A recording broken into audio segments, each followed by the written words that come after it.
Welcome into the best in paranormal podcasting. This is Darkness Radio. I'm your host, Tim Dennis. Got a good show for you today, folks.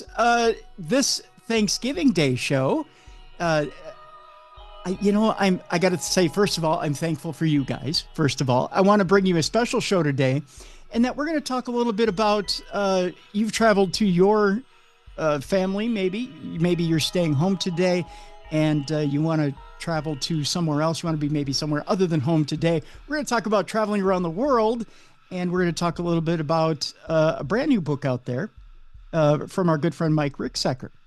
And it's called Portals to the Stars, Inside Stargates, Atlantis, and Secrets of Ancient Egypt.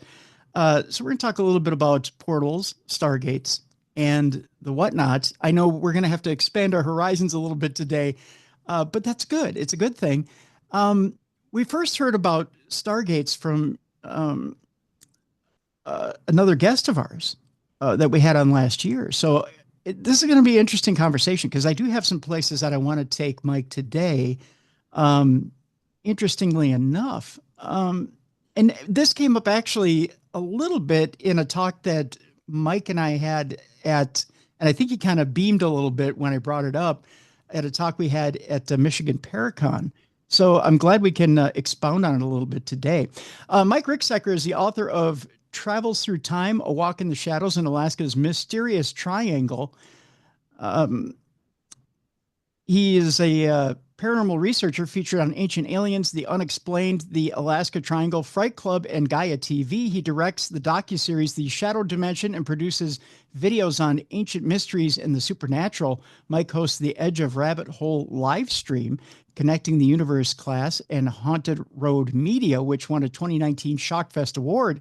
An Air Force veteran with a background in intelligence, he leads annual tours in Egypt, exploring ancient technologies and stargates, backed by 30 plus years of research into unexplained phenomena. We'll have a link not only to his websites, but we're also going to link up to the trips as well, because I highly encourage you guys to check these out. I would love to go on one of these trips. We're going to bring him in now. Ladies and gentlemen, let's welcome back to Darkness Radio, Mike Ricksecker. Mike, first of all, thank you for coming back on the program. We greatly appreciate it. Yeah, absolutely. Thanks for having me back, Tim. We always have some fantastic conversations. And yeah, that was a great panel that you hosted there at Michigan Paracon. We had a lot of fun with that one. Absolutely. I had a great time with it. And one of the things I was excited to bring in, and I threw a curveball, and I saw the look on Shane and Taddy's face when I threw it in, but I saw you beam when I brought it up, was bringing in wormholes, portals, and stargates. And I knew Taddy was, she shot me such a dirty look when I brought it up, but the reason I brought it up, not just for the book, but the reason I brought it up was because I wanted to throw in the little bit of the catch of, there's so much that ties into ancient history, current history with wormholes, portals, stargates, and how it ties into ancient history and today and paranormal phenomena. And I think we kind of throw the baby out with the bathwater when it comes to that. And it doesn't quite explain other phenomena and how it ties together with the paranormal. It's kind of the missing link, so to speak, of how things get around and how things happen, isn't it? In a lot of ways, yeah. So I have my platform, Connected Universe Portal, and basically, the whole premise behind that in the series of books that I'm writing right now, the Connecting the Universe series, is all about how all these different things are interconnected. And I'm going to have to give Heather a little grief for that if she shot you a look, because she listens to my podcast and I talk about this quite a lot. So, but she's awesome. Yes, she is. Yes, she is. But yeah, when we're talking, in a lot of ways on the surface, when you're like, oh, stargates and things like this, it sounds like it's something, further beyond what we're talking about when it comes to the paranormal. But again, it's all connected. Everything comes down to energy, resonance, frequency, vibration. And so when we're talking about some of these different, what we call supernatural phenomena that come into our plane of existence here, that method of coming into this world is very, very similar to what we're talking about when we're talking stargates, portals, this sort of thing. Is that it's that that frequency, that vibration of two, whether it could be a time slip, two moments syncing up. It could be dimensional, where two different dimensions are syncing up their frequency together for a moment, allowing a door to open and things to be able to pass in and out. You have like a lot of these, Sasquatch stories in the woods where, oh, I saw, these, balls of light or flashes of light or things like this along with the Sasquatch. And so one of the ideas is that maybe they're using some of these portals to move in and out of, our plane of existence. So yeah, it's all very well connected. I want to start out on one end. I want to end up eventually in the second part of the program. I want to talk extensively about your dealings in not only the southwest part of America, but also in Egypt, Hmm. and how fascinating, not only your fascination with Southwest America, but also with Egypt and the tours in Egypt that you do, because I find Yeah. ancient Egypt fascinating, and some of the information you've gotten into in Egypt fascinating as well. Um, I want to start first of all with the it's no longer a concept. I mean, science has said wormholes are a thing, and that Yeah. they're physically a thing, that we can use them to traverse from one end of the galaxy to the other. So how do we go from theory to actual physical being? How does this work? Yeah, that's a great question. And yeah, the whole idea really, started with uh, Albert Einstein, Nathan Rosen talking about, they call it the Einstein-Rosen bridge, but that's essentially the idea of being able to fold space and time together, connect two points across the cosmos with a tunnel by being able to fold it over like that, therefore creating a shorter route. And so, that's been, a theory for a while and mathematically checks out and all that sort of stuff. But we've seen it pop up in our science fiction films and that sort of thing. But yeah, they actually are in the lab. Just 2 years ago, the report came out. It was Fermi Lab, and they had created a baby wormhole in the lab, and they had created, it's on the quantum level, but they had taken two small black holes that they had created on this in this quantum environment and connected it with a wormhole and sent a message through it. So very, very small scale, but this is something that science is, actually progressing toward. And, even when we talk portals, out in space, just outside our planet, there are what NASA has called, they have recognized these are portals. They try to steer away from using that name, Yeah, and they call them X points. And this is where the Earth's magnetism and the solar wind just collide. And these portals, these X points, open up out there, and they allow the electrons and protons from the solar wind to enter into the Earth's atmosphere much quicker. And so, what I find fascinating about this is that they've had satellites up there for almost 10 years now to study these things, and they have no predictive model for them whatsoever. They don't know when they're going to open. They don't know how big they're going to open at. They don't know when they're going to close. None of that. They study them, but there's no predictive model. So for me, this kind of adheres to our ideas of portals down here on Earth. And when we talk about, people going missing in the wilderness, yes. that are they stepping into, some sort of portal and disappearing? Because some fascinating stories of, you're walking with your buddy on the path and disappears, gone.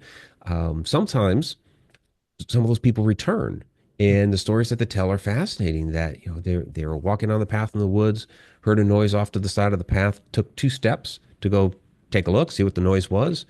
Couldn't find anything. Turned back to get on the path. The path is gone. Where did they go? How did they get lost out in the middle of nowhere when they only took two steps?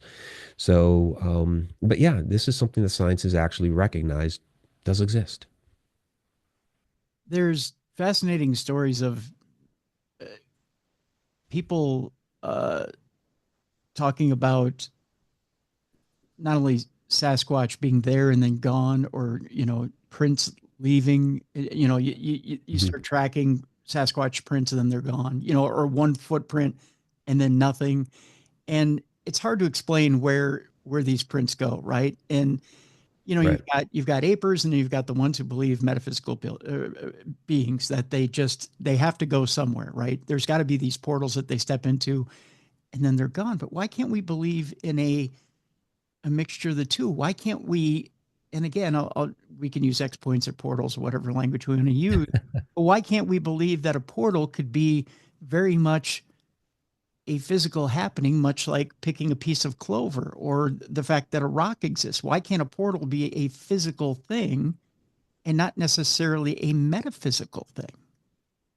Well, and that's where I mean, we're just really talking about terminology, because it is physical and it's metaphysical. So I always like Dr. Hans Holzer's quote where he would say, there is no supernatural world. Everything that we experience is natural, Mhm. and same thing that what we're talking about here. It's yeah, it's not, there's not really a metaphysical world. We use that for all these different, it's kind of like a catch-all for all these different unusual things, things that are a little bit more esoteric in nature, or kind of the the modern slang is woo-woo, right? Right, right. Um, Yeah. but it all exists. It's all real. It's all very natural and a part of our universe. I think it's one of those because it's um not as common. It's not your ordinary run of the mill sort of thing that you experience on the daily. Some people do. Um, but your ordinary common person doesn't usually experience this sort of thing. So we chalk it up to, it's metaphysical or supernatural or something like this. But, it absolutely does exist, and it is a real part of our world and our universe. And it's just a matter of, I mean, sometimes people, I don't know if it's lucky, as luck would have it, they run into a portal out in the wilderness and find themselves lost. And I've been asked before, if I suddenly came across, standing right in front of me, here's the portal, like you can actually see it and experience it. I know it's there. Would I step into it? And I'm like, absolutely. But I'm going to leave a note so Yeah, people right, know where right. I'm going. But yeah, these things are a part of our world. Yeah. Does it does it seem unusual to you that these portals would lead either to another dimension, another world, or maybe even just a step to the left? Because to me, it seems like, um, let's talk about Sasquatch in particular, Okay. and the cases of Sasquatch. Does it seem to you if Sasquatch is a being that's stepping between worlds, we'll put it that way, or Hmm. between, let's say they're taking a physical timeout from this world. Okay, let's say they're not cave dwelling monkeys, but in this case, if they truly are stepping into a portal and they're just stepping into their own realm and coming back. Okay, so it's Hmm. just a step to the left and coming back, step to the left and coming back, and they truly are a creature from another dimension, and it's just a dimensional hop they're doing. Hmm. Do you think that maybe when someone's trying to go after them or they're following them in their path, that they're truly stepping into their dimension and getting lost? Or the fact that when we're not finding their bones, they're taking those remains back to their dimension? Yeah. Or they just pass away in their own dimension, so we're not going to find them anyway. But yeah, absolutely, I believe that can happen. We find that a lot in um, legend and lore when we talk like the fairy realm and that sort of thing. But we also see that in our UFO abduction cases, where it seems like um, people are finding themselves in these other realms, in these other, and I believe it's another dimension, because people will talk about how time just works very differently. They think they're gone for 5 minutes and it's really been a day, or several hours or something like this. Or Travis Walton was gone for 5 days, Right. this sort of thing. So time works very differently, and if time is working differently wherever it is that they go, then that adheres to the idea of it being some other dimension. So yeah, if you're like chasing Sasquatch and you find yourself lost, time is working differently, that sort of thing, you may have stepped into its own dimension where things like that are going to work differently. So yeah, that's I will concur with you there. How then do, in your opinion, how do time slips relate to these portals or X points? Is there something where we could actually jump into one of these and then reverse through time? Yeah, when we talk time slips, I mean, that's really, again, everything coming down to frequency, energy, resonance, vibration. And I know we've talked about it before on the show in my previous book, Travels Through Time, Mhm. and talking about how time doesn't really exist. It's just a man-made construct to describe our reality, and every moment that has happened, is happening, and will happen are all here concurrently together. Each of those moments, I liken it to a stack of photographs, so I call it stack time theory. That each of those moments has its own frequency. So with a time slip, two of those moments are resonating at the same frequency together. Now, if you could consciously harness the ability to be able to set your frequency to move in and about these different moments, then that is something that. So, difference between a portal and a Stargate. So, I believe, yes, a portal can take you to one of these other points in time. And I think that's where some of our missing persons are happening. They're finding themselves in other points in time. Some of our missing airplanes, I think that they end up in other points in time. And that's where some of our Thunderbird legends come from. Like they'll go back, hundreds of years, and indigenous people at the time, not knowing what an airplane is, would be like, oh, it's a big, loud, thunderous bird. It's the Thunderbird. It's, really like Douglas Skymaster or something like this for Mhm. that went missing. Um, but you could if so difference between a portal and a Stargate. So a portal naturally occurring again, kind of like when I described the X points. They have no predictive model for where they're going to open, how big they are, all that sort of thing. The Stargate is the idea of being able to harness that, an intelligent being able to harness that portal so it can open at will and they can move in and about these things when they want. So, in that sense, you could use a Stargate, which is harnessing the portal, to move in and about other dimensions, other points in time, things like this. Yeah. Okay. I want to talk a little bit, first of all, about modern day aliens. Okay. Um, and the name of the movie escapes me now. It was filmed off of the coast in California. And forgive me, the brain's not as sharp as it used to It's be all as right. I'm getting older. Uh, you saw a bunch of Tic Tac aliens coming through a portal or a portal in the sky. It's something in the sky. I'm trying to remember what the name of the movie is. It's not Travis Walton's movie. I was about to say, if Yeah, yeah. It was there's no fire in the sky, but doesn't that's not, no, no, yeah. no, no. I had, in fact, I had the movie Hmm. maker on. It's gonna hit me too, Mike. But these Tic Tacs come out in. Someone's gonna email me and tell me what it was and Of say, Tim, course. you had them on the program. You should know what it was. But you see these Tic Tacs all come out in mass force out of this portal, and it opens up. It's right off Catalina. Um, Okay.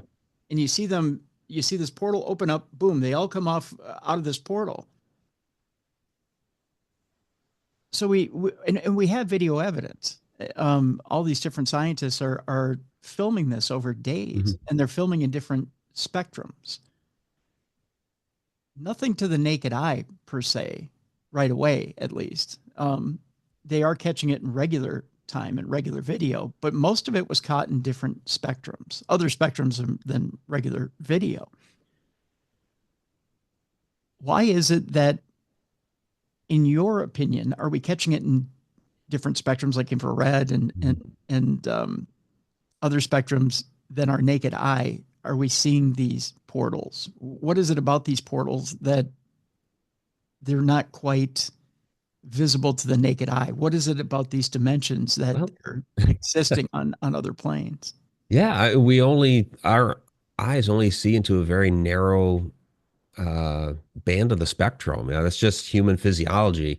So that's why we use these other tools and other types of cameras to be able to try to get a glimpse of these different things. We got our dogs and cats see better than we do. So that's why you get the cat staring up at the corner. What's going on up there? That sort of thing. They always seem to catch that stuff. Yeah, and that's kind of what it comes down to. Why is it so challenging for us to be able to see it? Or we might see something out of the corner of our eye, and we turn and look, and it's seemingly gone. But that's not really the case. It's our eyes are made of rods and cones, and we take in more light. In fact, we even see slightly into the infrared out of the corner of our eyes. That's where more the rods kind of bunch around there. The cones are more toward the front. So yeah, it's just that comes down to human physiology. But yeah, those other there are plenty of other beings and life forms and things like that living in dimensions right beside us. So I find it kind of humorous when okay, like the Harvard research paper, which was mostly Harvard, and there was a guy from Montana that was involved in that. Um, where they present this research paper, stuff we've been talking about for like decades. Like, oh yeah, there's more and more evidence growing that there are extraterrestrials living alongside us in other dimensions. And it's like, really? Okay, well, we've been talking about this forever, and you're just now this is new.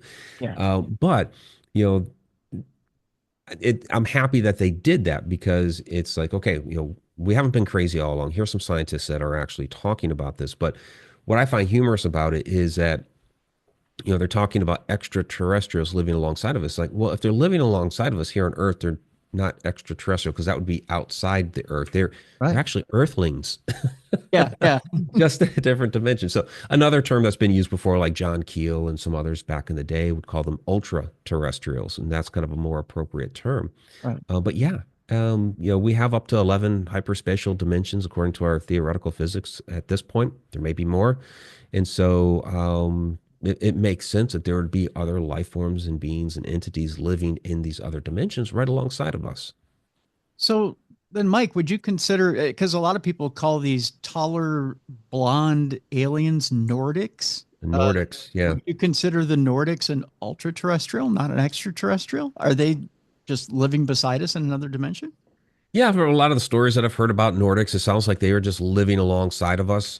So that would be more of an ultra-terrestrial rather than ET. An ET would be something that comes from another planet, and maybe they at some point did, right? But at what point? What's that? you know, that crossing over moment of from the moment that they're an ET to now they are an Earthling. Like, my ancestors, most of them came from Europe, right? Mm. Well, at some point they were no longer Swiss and they were no longer German. They became Americans, right? So when did that designation happen? How many generations? So, kind of same thing with these. If they could have come from some other planet somewhere, but how many generations do we give them that we just say, hey, they're Earthlings like us. They've been here. Yeah, yeah. So you bring up an interesting point. You've got 11 different dimensions. They're all living side by side. At what point do we say, you've got Fermi's paradox out there saying, does life really exist out there? And we've sent plenty of Hmm. craft out there to look for life. At what point do we say, well, how much life truly exists out there as opposed to next to us? Do we believe that life is next to us, or do we believe that life is out there? Which is which? Both. Yeah. I mean, yeah, there are other life forms living beside us, and there are other life forms living out in the cosmos. And when it comes to Fermi's paradox, to me, it's perspective. And I actually addressed this in my previous book, Travels Through Time. I have an entire chapter on paradoxes. And with that, I think there's something about humanity that we are extremely arrogant.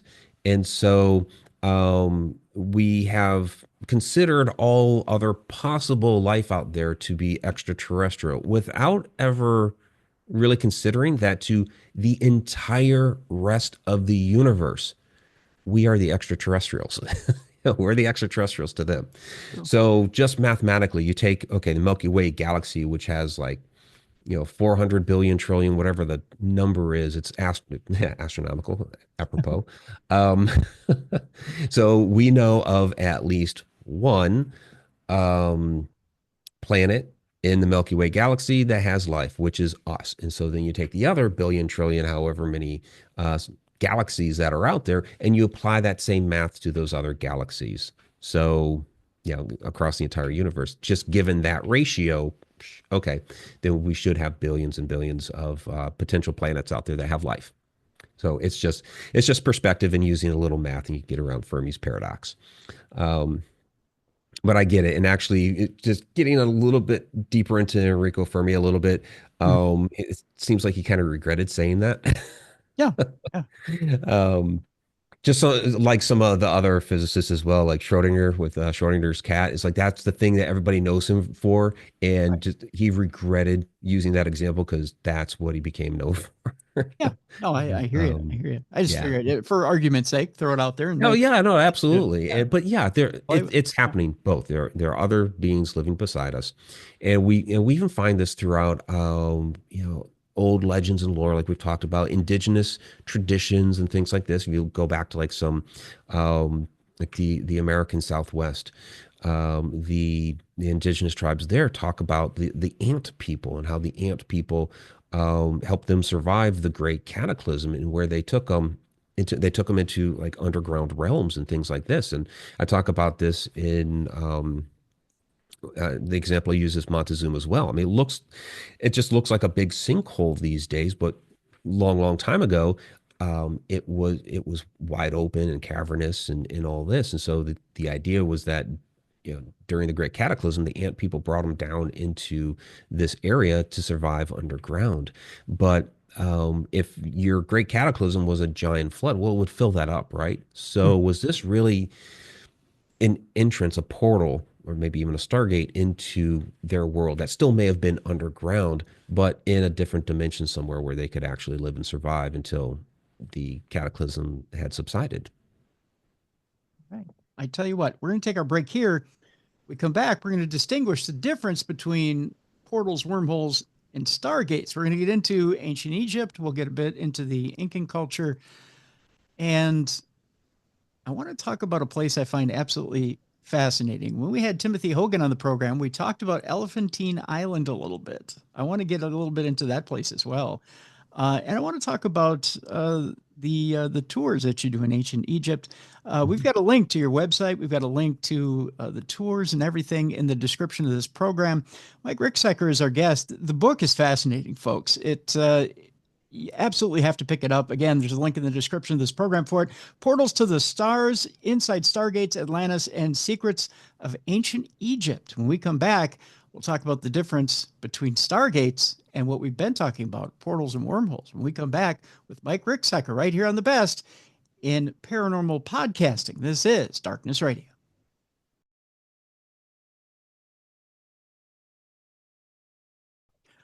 Welcome back to the best in paranormal podcasting. This is Darkness Radio. I'm your host, Tim Dennis. My guest, Mike Ricksecker. The book is Portals to the Stars, Inside Stargates, Atlantis, and Secrets of Ancient Egypt. Before we went to the break, we were talking about about portals and wormholes. In this segment, we're going to get into Stargates.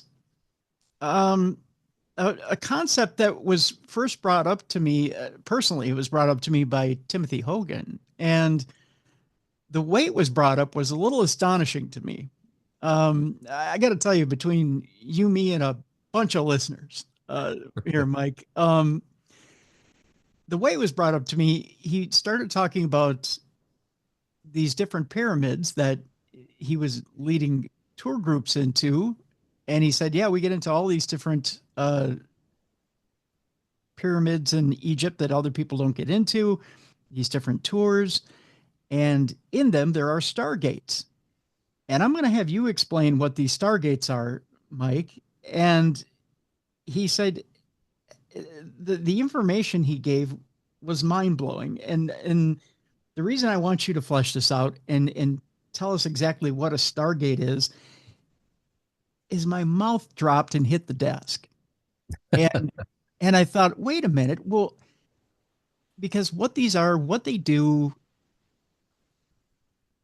to me, I thought, well, we always thought that the pyramids were established just to bury the pharaohs, right? Isn't that what they are? That's what we were taught in So, school.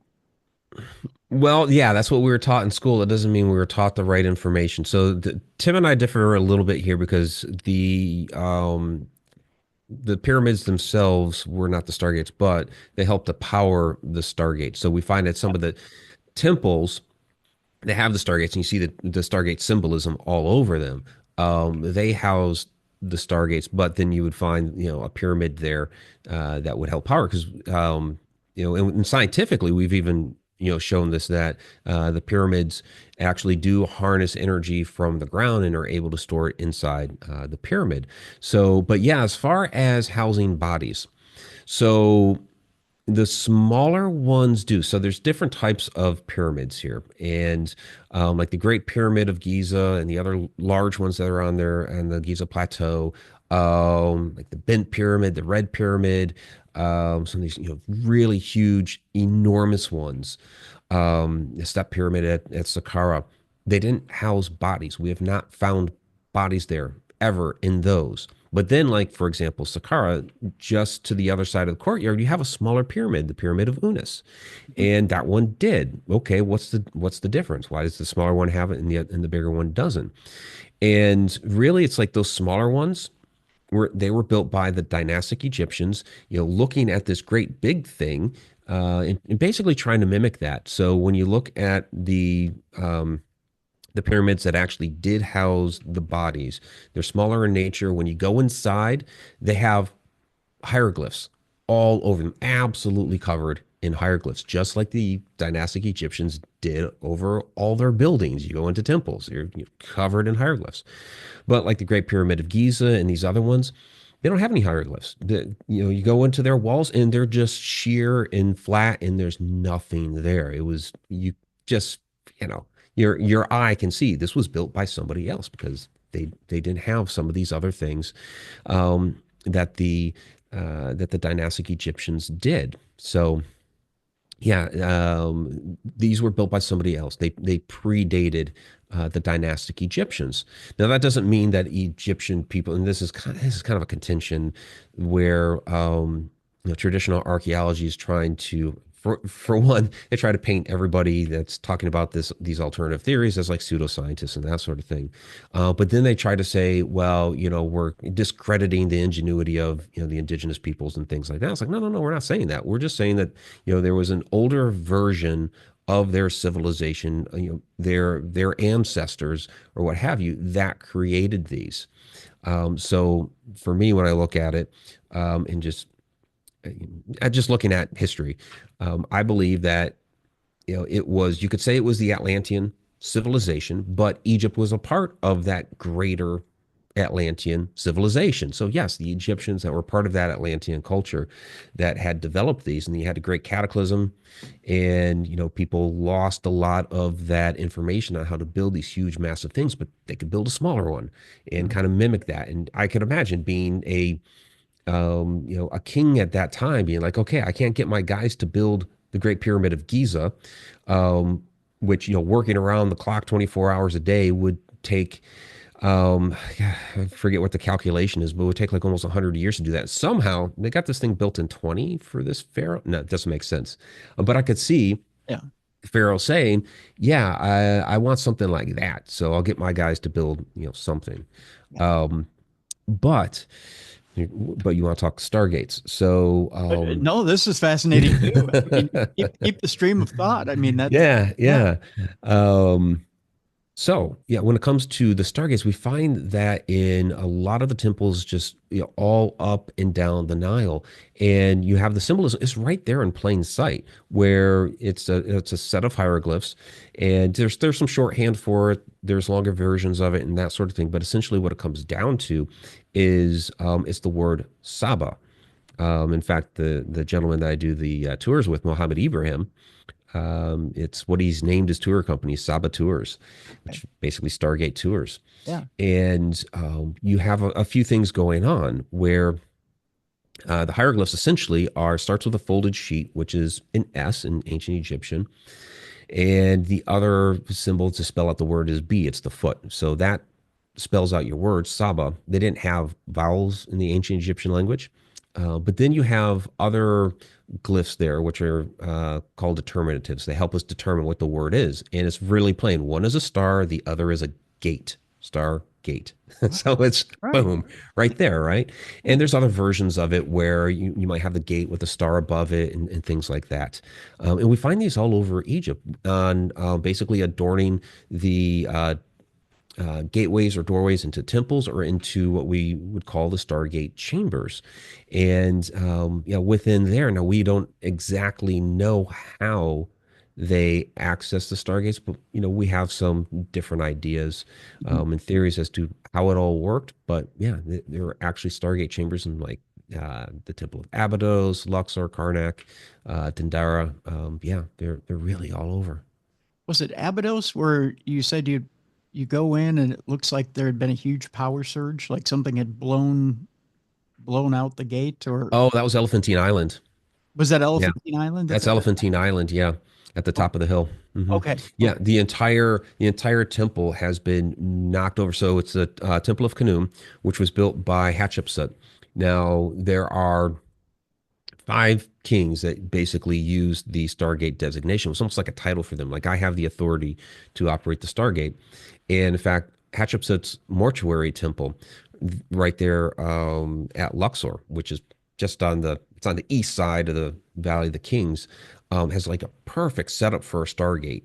But she also built this temple there on Elephantine Island, and you have the front courtyard, which yeah, it's in ruins, but and then you just have this big gate that is standing there, and just back behind that, the entire temple that had been back there is just completely blown open or blown over. And we're talking like 20-ton granite shrines and stuff like this. And it's just like, yeah, some kid just poof, knocked over his wooden blocks. So yeah, the idea here is that we don't know what happened, but perhaps when the Stargate was closed, or perhaps there's some disagreement between the ancient Egyptians and whoever was on the other side of that Stargate.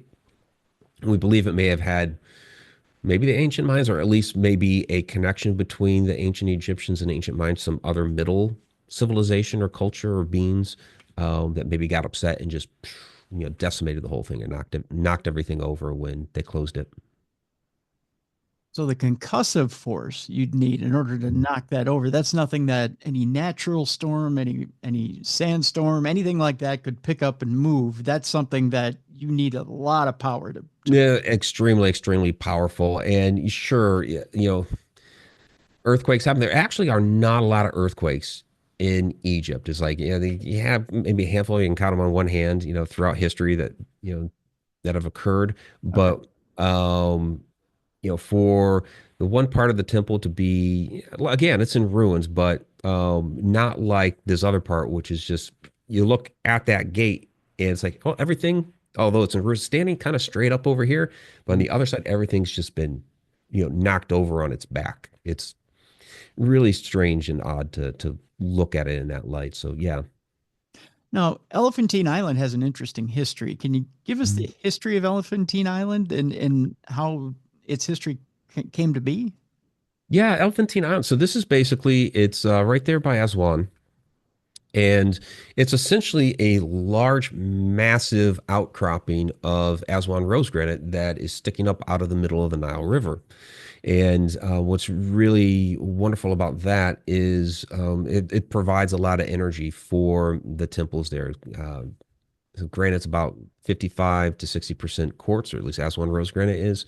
And so that's, your piezoelectric energy that's there. And so this is helping to harness this whole area. The interesting thing about Elephantine Island is there's a fascinating biblical story that goes along with this. That if you look at the Kebra Nagast, which is the great Ethiopian epic, which includes a story of the Ark of the Covenant, in which Queen of Sheba had once gone up to Israel, essentially hooked up with Solomon, for lack of a better term, when they got together. And when she went home, she had become pregnant and gave birth to Melanek, her son. And when he became of age, when he got older, he decided to go back to Israel and visit his father. And so Solomon was trying to be kind of savvy about this. He recognized, okay, yeah, you're my son. But he was also thinking, oh, I could expand my kingdom here. This would be interesting. So, he's as Melanek is going to go back with his entourage and everything. He's giving them all these gifts. And one of those things was a replica of the Ark of the Covenant. Depending on which version of the tale you read, Melanek either switched out the Ark or maybe his entourage did. That part's a little iffy. And they went back south. Well, one of the places that they stopped was Elephantine Island for a time. And again, kind of depending on the version of the story, um, the Ark of the Covenant may have actually stayed on Elephantine Island for a couple hundred years in a Jewish temple that was there. So right now, the Ethiopians claim that they have the Ark of the Covenant at Axum. Um, Hmm. there is so that's a really big part of their culture down there. In fact, there is a basically keeper of that ark, and it's like one guy, and a lot of guys don't want that job because their life is dedicated to it. But something's definitely going on there because they age out really fast. They develop cataracts really quick. They develop all these different health problems, and they have to switch them out again. So there's definitely a power there within this ark or whatever it is they have there. But there are also some people who believe that the Ark of the Covenant never actually moved from Elephantine Island, that it may still be hidden there. And it's kind of interesting that since the 1950s, there's been a continuous German archaeological excavation that has been going on there. As far as we know, they haven't uncovered the Ark of the Covenant, but there is under the Temple of Satet. So this is down the hill from the Temple of Khnum, and they're right there next to each other. Okay. There is it's really like a little cave temple. It's underneath. It's in this little cave, and there's a little shrine that's there. Some bowls, some hieroglyphs on. Well, really, there's one set of hieroglyphs on this one giant boulder that's there, and that's it. It's really simple. It's really plain, but the idea is that in this story with the Ark of the Covenant, if it was there, this is where it was housed, was in this little cave temple. Hmm. What's I mean, what's your opinion? Your own personal opinion, Mike. Do you believe that the Ark is there, or do you believe that it's a replica that's there? Well, and that's a good question. Was it the real deal or was it a replica? Did they make that switch? Um, I don't know. Jury's still up. Everybody seems to have claim on it. There's a lot of different ideas as to where the ark ended up. Um, is it still there in Jerusalem? People think it's buried under the remains of the temple, which of course is under uh the mosque. Um, yeah, it's or Dome of the Rock. It's hard to know where it really is. I mean, if you just go back through what's in the biblical text, it just they stopped talking about it. I Yeah. did that as a kid after watching Indiana Jones. Like, okay, where's the ark? And I'm flipping through my Bible, and they just stopped talking about the ark. So, and it could even just be, and people don't like to hear this, that, and it happened a lot in ancient times, that when you invaded somebody's territory, that you'd gather up all their riches and you didn't care one iota for their gods, and you would melt down their gold and turn it into something else. So we know that the Israelites went into exile in Babylon and all that. So when they were invaded, did Nebuchadnezzar melt the thing down, or those things happened. And yeah, I know people don't want to think of it that way, and there's a lot of stories about no, it was hidden before they got a hold of it, and we don't know. Yeah, you're absolutely right about that. I mean, you're right. To the victor go the spoils, and Yeah, it very but well could have been.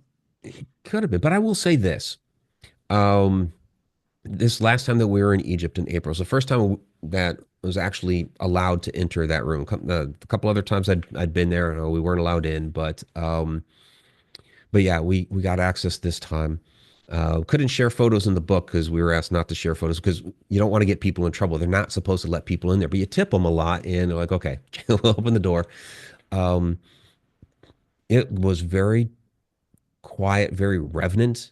Just everybody could like feel the energy in that little room, and whether it had to do with the Ark of the Covenant or something else going on there at the island. Because again, we're under another temple. There was another little pyramid that's right back behind there, and all this stuff, the proposed Stargate and everything. So there was something special about that room for sure, whether it was the Ark of the Covenant or not, because everybody just got really quiet. Really? Yeah. Huh. I find it fascinating that there's also I'm trying to think of the other site where supposedly the Ark of the Covenant exists, and there's two men who stand outside, and they have the exact same issue where there's the premature aging, there's the issue with the Hmm. cataracts, it's the entire thing, and they go through them quite quickly. Yeah. But I wonder again, there's psychosomatic issues too, where if you believe, again, it's a placebo effect. If you believe that you're under great magical powers or prowess or whatever it is. Yeah. Are you manifesting it yourself? Yeah. Right, right. It's almost like a tulpa effect, right? If you believe there's a ghost there and you can give it a name or Hmm. whatever, you'll manifest whatever's there. If you believe you're being subjected to magical powers or something is there and you're being corrupted by magical energies, you could also believe that it's also manifesting within you, or it's affecting you in some way. Right. Yeah, It, exactly. And that very well could be. If all of your if like the last 20 guys that have guarded this thing have all developed this, you're like, "Oh God, I'm going to develop this." And sure enough, you develop it. So Tim, that could very well play into it. yeah, Absolutely. very much Yeah. so. Um, there was also a story that Timothy Hogan told about Elephantine Island. I want to throw it past you as well. Sure. Something about hieroglyphs and something about an Incan hieroglyph. Have you Oh yeah, heard yeah. about that? Mayan. Yeah, Or that's Mayan, I'm in the sorry, Temple of Mayan. Yeah. Satet. Yeah. Okay. And that's kind of one of the interesting, and that's why we connect the idea of the Stargate. Was it did they tick off the Mayans, or did they tick off somebody that maybe a civilization in between that connected the Mayans to the Egyptians, that sort of thing, um, a common friend, so to speak, Okay. because in the Temple of Satet, as you start heading toward the Holy of Holies, there is a wall frieze of Satet in what looks like a Mayan headdress, putting on an amulet of protection onto the king. Kind of that protection thing before you go into the Holy of Holies, which, um, you know, makes sense. We find that in a lot of different cultures, of course, uh, ancient Hebrew and all that. That have some protection before you go into the Holy of Holies, that sort of thing.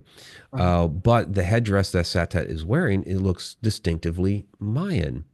Hmm. And what I also find interesting, and they took a lot of blocks out of Elephantine Island, but they took that one. What's there now is a replica. The original's in the Louvre. Okay. They took that piece out of there.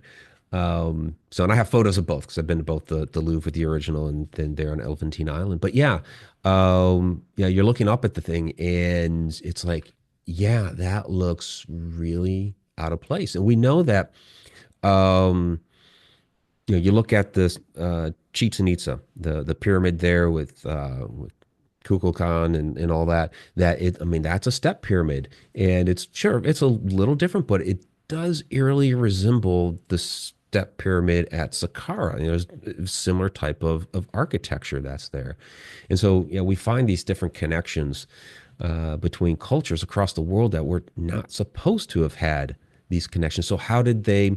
Did they at one like you watch and listen and read Graham Hancock, and you'll say, well, I'm not saying that they had direct communication, but they had some sort of ancient ancestor, somebody in common that they had once talked to, both of them, and so that's a possibility. Or, yeah, I mean, we're getting a little more toward this supernatural metaphysical side, saying that well, it was these stargates, and there was a way that they were able to move back and forth because.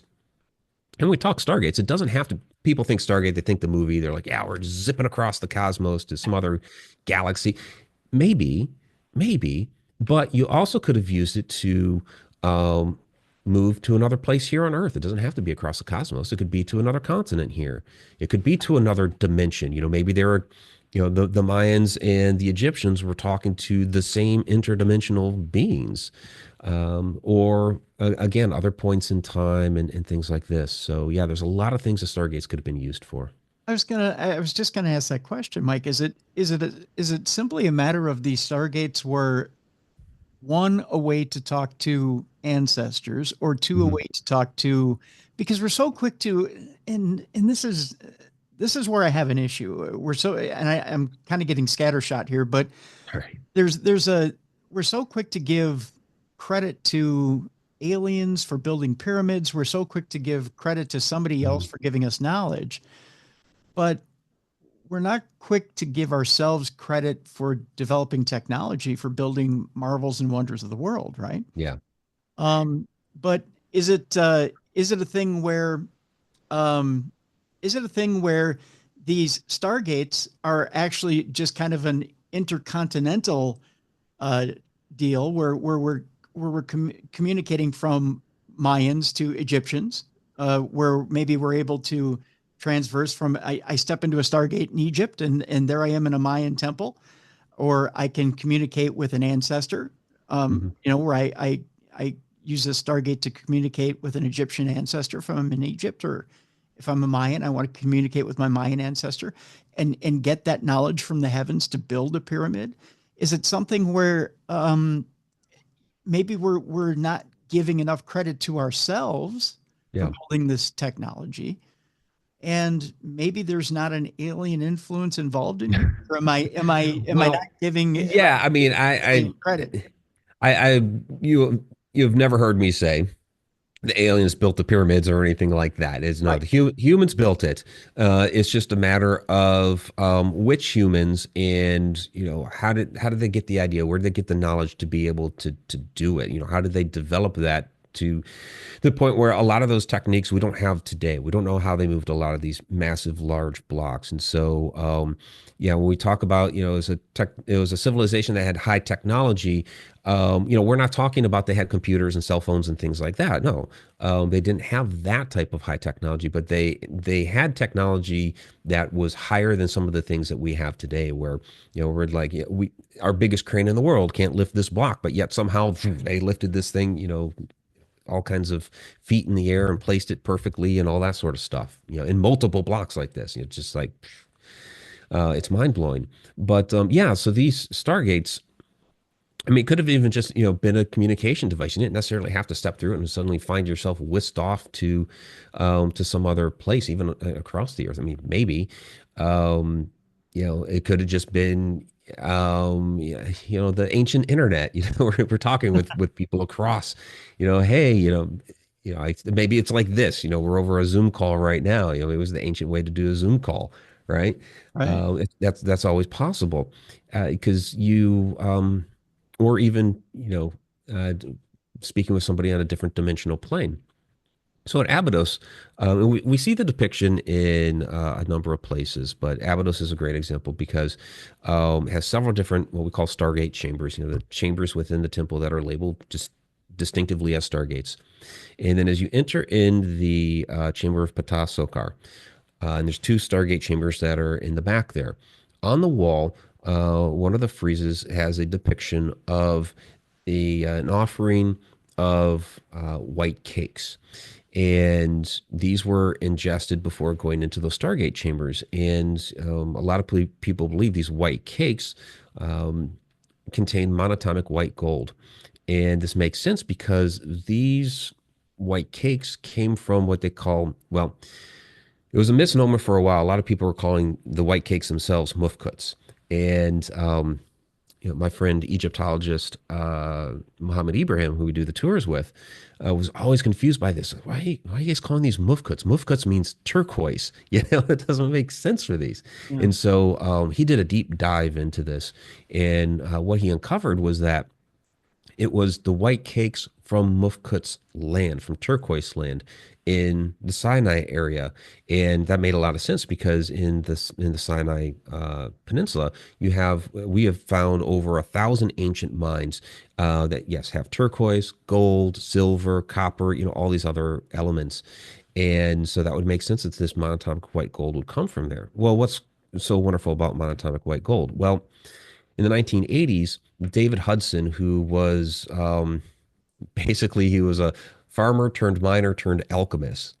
He had this farmland out there in Arizona. Couldn't really do much with. He's I'm going to mine it for gold. And he came across as he was extracting the gold out of the material. He was discovering this other material along with it.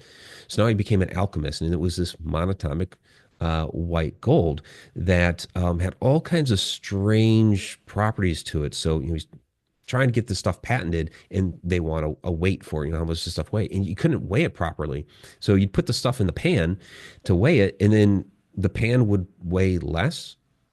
So if you think about it, say your pan is 5 ounces. You put the stuff in there, and all of a sudden it says it's 4 ounces. Like, what? Wait, it should be more, Yeah. not less. So Yeah. weird things like that were happening, and they would heat it up, and the stuff would like disappear. And which that part isn't too big of a deal because we have other things that you heat up and turn translucent. But the interesting thing about this is that okay, it turns translucent. You have this pile of powder, turns translucent. So let me take like a little spatula and stir it around. Should change the shape and the texture and everything of the stuff in the pan. Cool it back down. It reappears. It's in the exact same configuration as before it was heated up and they stirred around with the spatula. So you've got guys like Hal Puthoff got involved in on that. You have the University of Iowa put it in on it, and some other institutions. And so one of the prevailing ideas about this was that this substance defies the properties of space and time. And actually, when it's disappearing like that, it seems like it's going into some other dimension. So the whole big thing that they did on this, it's a little bit too much to get into all of it. That's kind of the basics. So Interesting. imagine ingesting something like this, Yeah. okay? And all of a sudden your body is heating up these, elements that are now in your body. And you're going into this Stargate chamber with this energy of, the pyramid that's there is harnessing the energy to, power this thing up, all these different things. So is it almost like, this is another idea about these Stargates, is this, a sacred meditation chamber to ingest this, go in there, and like in South America, you have things like ayahuasca, where they're entering, it's a hallucinogen, yeah, but they're entering into these different brainwave states, and they're interacting with these different beings and having these, miraculous visions and things like this. So is it almost like the ancient Egyptians version of that, where they're traveling to another dimension, or maybe their consciousness is traveling to another dimension and interacting with these beings? So that's another idea for this too. Okay, that's interesting. Okay, so and I read that part in the book, and it contradicted a little of what Timothy Hogan had as far as the Stargates being powered by an external force. He had an Well, idea. that would be like the pyramids, yeah. But if Yeah, if yeah, Tim is saying the pyramids were the Stargate, yeah, we would differ there, sure. yeah, yeah. Well, it was I'll even have to I'll have to sit down with him and have a conversation about this yeah. he also talks about the arcs in a little bit of a different Yes, light the too. arcs. Yeah. Yeah, yeah. About the Ark of the Covenant being and that there are multiple arcs and that they Well, there are multiple arcs. I agree with him on that, yeah, but a little bit of a different context. Basically it's like fine details, kind of where he and I differ on that. But yeah, yeah. yeah. So the arc of the okay. So the Ark of the Covenant was really one of the ancient Egyptian arcs. You see all throughout ancient Egypt, they show them in the wall friezes. We actually have a couple of the actual arcs. And so, yeah, when the Israelites left Egypt, basically they're just commandeering the same idea. We're going to have an ark for our sacred tablets and all that sort of thing. And so it's the same concept. So to them it was the Ark of the Covenant. They had one, but the Egyptians had a whole bunch of them. Yeah. Yeah, yeah. And that they're power batteries of sorts and Well, yeah, there's that idea too, where yeah, kind of the traditional archaeologists, they call them like shrines, that sort of thing. But I mean, they're made of the Aswan rose granite. They basically have like a little pyramid on the top of them, and so it's like, okay, was that harnessing the energy, and even Mohammed has a little bit of a different idea that it was really like the energizing chamber where you yeah, in a way like a battery, but you actually put your religious object inside of it to charge that up and bring that energy to of whatever you've charged up within it to another, sacred site or something like that. So Oh, there's some interesting concepts that it's interesting because we're all like somewhat on the same page, but we have some details that differ here and there. So it's understandable. one of And it's one of without the a things when you dive into these ancient mysteries. well, and without an owner's manual, you can't. I mean, Yeah, nobody exactly. We're really trying to knows for figure it sure, out. right? Right. Yeah. I mean, it's yeah. So everybody has their theories, and Hmm. with like I said, without an owner's manual, you can't operate the deal. Right. Well, Yeah. and that's the wild thing about this. So, you have all these hieroglyphs all over the place, right? Not a single set of hieroglyphs talk about how they built the pyramids. So, Yeah. so yeah, Yeah. they either didn't or they didn't care. I mean, it doesn't make a lot of sense. Well, will speculate for me for a second here, Mike. But Sure. as we begin to wrap up the program, why do you suppose that, as you put it, there's all kinds of different hieroglyphs that are on the walls of the pyramids, basically dictating history of different things or Yeah. how different things are done. But why not put that up there? Why not say this is how we built this guy? Because if you're going to pay tribute to anything, why wouldn't you pay tribute to this great monument that you put out in the middle of the desert? Yeah, absolutely. It doesn't make a lot of sense, and that's one of the reasons why I say that I don't think that the dynastic Egyptians built, like the Great Pyramid of Giza and the really really large ones. There's no you don't find a record for it. Another interesting thing is you also don't find any records for mummification. They didn't detail that process, so we have ideas based on what we have found as to what they did and how they did it, but they didn't describe that process. And I think that one's more of the case of it was such an everyday thing that Mm-hmm. they did Mm-hmm. that it was like we don't have to write about it. We're doing this every single day. Somebody's dying every day, so Yeah. we know the process. Yeah. Yeah, we don't have to write it down. So, but when you look at the pyramids, but that wasn't an everyday thing. So that to me adheres more to the idea that they didn't write it down. I mean, there were the things that were important to them were like the afterlife journey, which we call the afterlife. To them, it was just another part of life. Mm-hmm. And one of the most extensive texts that we find at Edfu is the account of it's their creation text and what they call the homeland of the primeval ones, which is really like the Atlantis story and how the survivors came and established Egypt. So those were the things that were really important to them. Very true. Very true. Um, Not that I wanted to truncate this at all, but I know you were very excited about your trip to the southwest part of the U.S. and Yeah. how this related to stargates and portals. Tell me a little bit about the area of the southwest United States that got you really excited. Yeah, Chaco Canyon. I mean, I've always wanted to get to the American Southwest anyway, as I was, becoming a bit of an older adult. But Chaco Canyon was one I always wanted to get to because of all things, it was a was detective video game series, the Tex Murphy series during the 1990s, where one of them actually went to that part of the country and just dug into these ancient ruins and everything. And at that point um, as a much younger adult. Sure, I was familiar with these different massive archaeological sites around the world, like Egypt, Rome, ancient Greece, those sorts of things. And it was like, whoa, we've got ruins here like that in the United States. Oh, I gotta go. So it was always a draw to me. And so was it 5 years ago?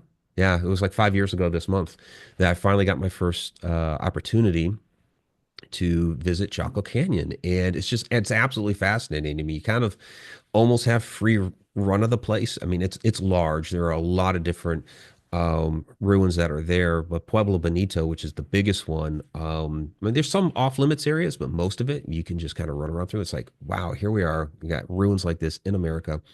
But it's a really fascinating location in that, all of these buildings. They're astronomically aligned. You have the petroglyphs that are there that talk about the star people using portals to come down here to Earth to impart knowledge upon the peoples. And it's just, yeah, it was absolutely fascinating. So I've been back there a couple times now, and have kind of explored and investigated more of that corner of our country that where you keep finding, all of these. I mentioned Montezuma's Well earlier, and you're finding all these locations that have these ties back to, the more ancient stories of our entire world. So yeah, there's, it's not just out there in other parts of the world; it's here in America too.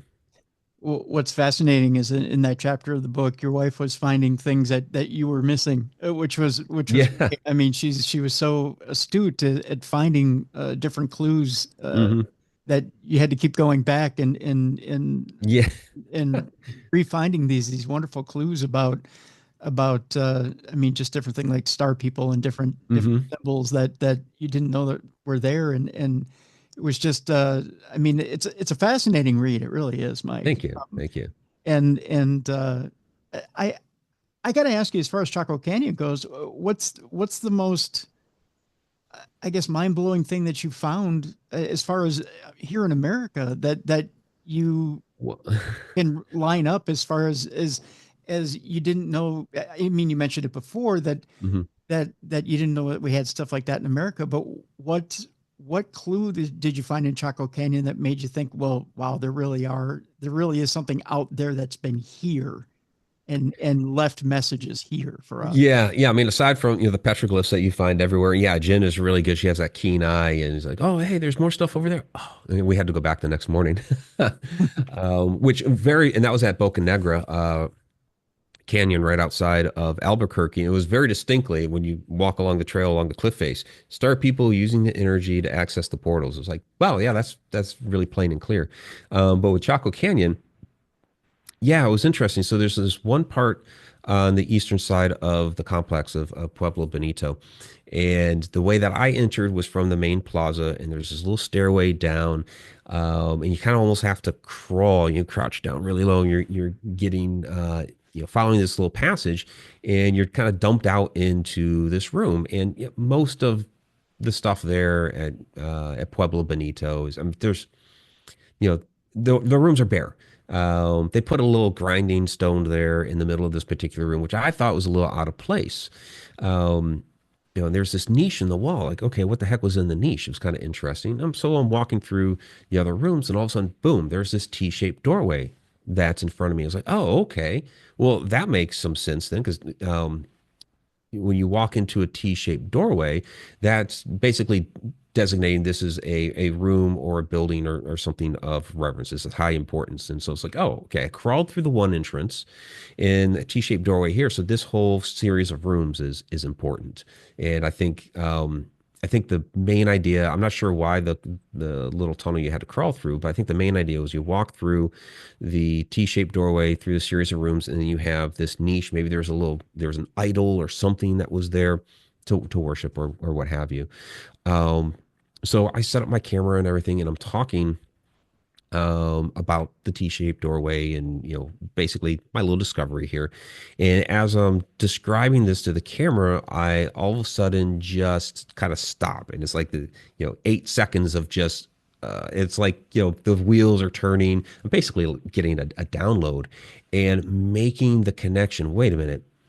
I'm standing in front of a T-shaped doorway. Where else do we see T-shapes around the world? And I'd already been talking about, yeah, there's T-shapes throughout Mesoamerica and all that sort of thing with these doorways. But it's like, this is like the inverse of the T-shaped pillars that we see at Gobekli Tepe.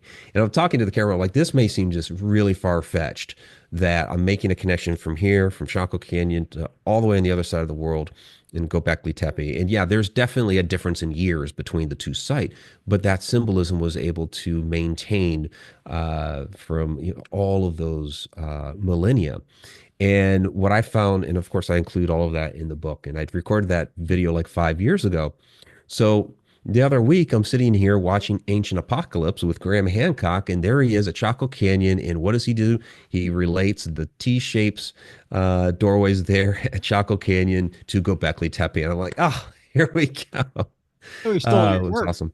Yeah, No, no. I'm kidding. I'm kidding. I'm kidding. No. He's not stealing my work, but it's somebody could, there are plenty of people that would say, "Oh, Graham's watching my stuff," and he's, no, Joking. I'm joking. it's No, he came. I no, I He get came that, with the but same. it's one of those. It's Right. one of those, and this is when I start talking like eternal knowledge. So kind of Carl Jung's idea of the collective unconscious. Other people call it the Akashic records, or whatever.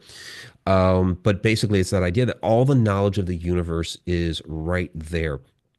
And it's just a matter of being able to tune into it at the right time and the right frequency, and you'll get that download of information. So, yeah, I don't know when Graham came up with the idea, but basically, I tuned into that 5 years ago and got it myself. And so that's great that there's more than one of us that are talking about that. Yeah. Oh, and when that hit you, when that download hit you, did you get chills? I mean, up and down your spine, and Yeah, well, I was excited, is yeah. what it was. It was like, Oh, oh wow, boom. And so, yeah, on one of my connecting the universe classes, I have that clip. It's definitely in the American Southwest area of my Connected Universe portal in the secret library area.